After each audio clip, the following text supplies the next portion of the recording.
কষ্ট করে সারাদিন কাকা কাম বিশ্রামের পরে একটা বিস্কিট চা খাইতেছে।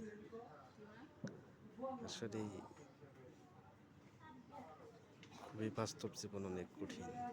তা কঠিন এই কাকার ভিডিওটা দেখেই বোঝা যাচ্ছে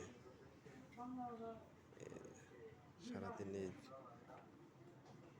এই ঘাস কেটে আনার পরে কাকা একটা এই যে ঘাস এক ভ্যান বোঝায় ঘাস কাটছে, কাটার পরে একটা বিস্কিট খাইতেছে এবং চা খাচ্ছে। এই যে চা খাচ্ছে দাদা।